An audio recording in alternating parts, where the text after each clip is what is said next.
I just got fired. I haven't gotten fired since I was a fucking teenager.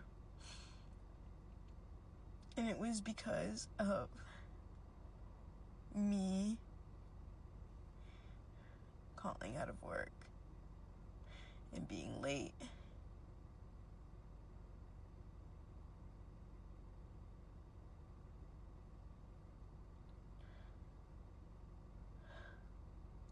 And I loved that job.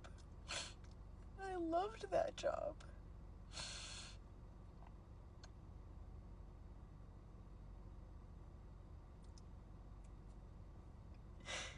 And I just said to my manager, I said, why couldn't you have emailed me and told me I was coming close to this? Like, I'm like, you know that this is a shock.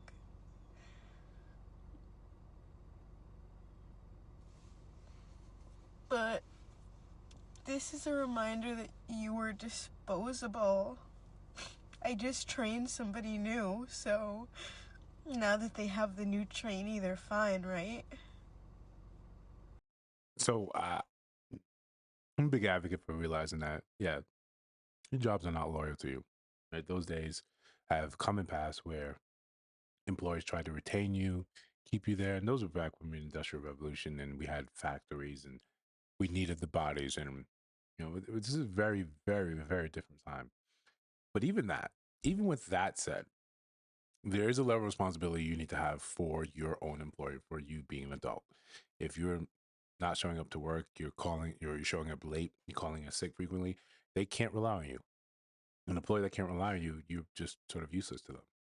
So they had you train a replacement and then let you go. It's not unless your manager or supervisor explicitly said they will be monitoring your leave and tell you when you are getting close to getting fired.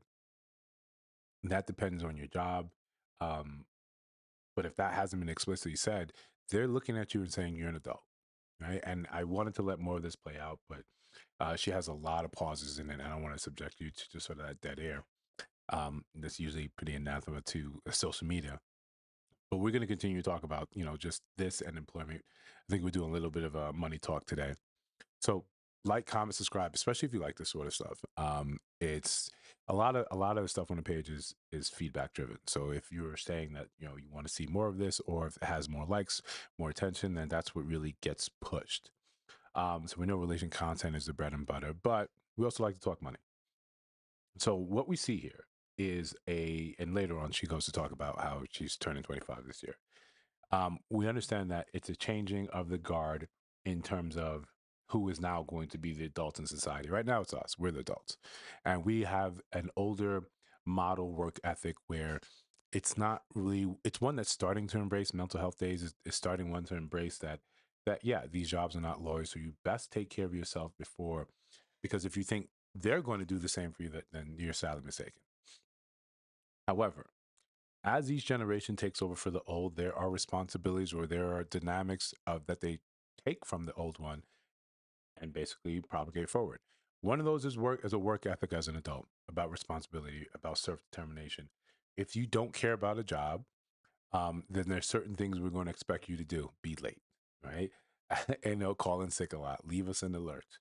Um, but even if you don't like your job, we still expect you to show up for your job. And when you don't show up for your job, we're left sort of scrambling to fix that.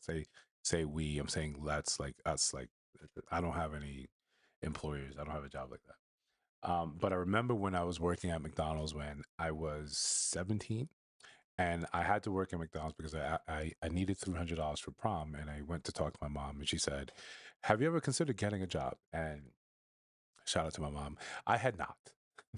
I had not considered getting a job. And one of my friends, this was like right after like 9/11. So the airports were empty. So he got a job at the airport for McDonald's. And he said, yeah, I can get you a job. So I go there and I interview, and it's weird. Like, you need people. This airport is empty of all employees because everyone's thinking, you know, big catastrophe happened. It could happen again, and it could happen at the airport. But I'm young and I want to go to prom. So $300 is what I'm looking for. And immediately I hate it. Immediately I hate it. I can't stand it. Um, but this is a first job. This is the first thing that I'm doing that's like responsible, and you have to show up when you're on the schedule. You know, calling in sick, wasn't something I thought of in terms of relief, especially I'm part time. Right? I'm not here. I'm here on the weekends. So every day that I'm here is actually pretty important. It actually really matters to me. So what I would do, sometimes when it became too much, I'd be like in the bathroom, right? Just trying to give myself a little bit of extra time just to like breathe, right? It was the first time I came across something and it was like, yo, this I have to be on my feet. I have to do this. I have to show up. I have to be responsible for all these things. And I had to sit there and do what I was supposed to do. I hated it, but I had a personal work ethic that I wanted to make sure that I could actually be someone that's responsible. That even if I hated this thing, I would be good at it. I would be there so they knew, hey, he may hate it and he may be vocal about it. I used to write little stories, during the break between the morning shift and this changeover to the afternoon menu that most of us are familiar with.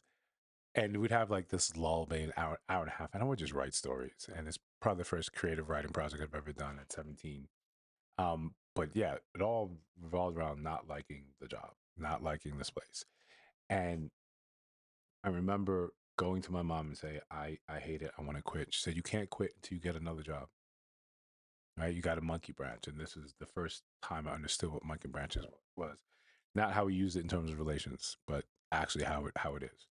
So you needed to have another job lined up before you did something else. That's just a fact. When you don't like your job, at the very least, you want to stand on your own personal like work ethic, your brand, and how much you actually put in your effort when people show up, when they see you, how you move. That you want to be known to be reliable. You want to be known to be someone that if they're given a task, they can complete it. And the very first thing you have to do is show up. So sometimes what we see this difference, right? This juxtaposition with the new age coming in, the younger generation coming in, and their work ethic is bumping up against an old world sort of dynamic. And you get this, where you say you love the job, you say you even loved your manager. I think she says that later on.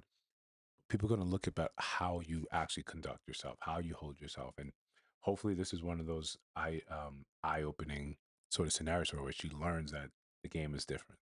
You can't do what you want when someone else is footing the bill. That's the bottom line of it. They require to be here. They're required to be here. I don't really see, even as new generations take the mantle over the old, I don't really see that changing. Work is work, and work is something that you have to do. And unless you go into business for yourself, then you'll even see how more important it is for you to show up when you're supposed to show up. You don't get, you know, one without the other. You don't get the bag without doing the work. And when you have to show up for yourself, that's when you really feel like you start letting yourself down. So if you like content like this, let me know in the comments. If you see anything else on your screen you might be interested in, take a look. And if you're still hearing my voice right now, you haven't subscribed, come on, you're killing me. I'll see you guys in the next one.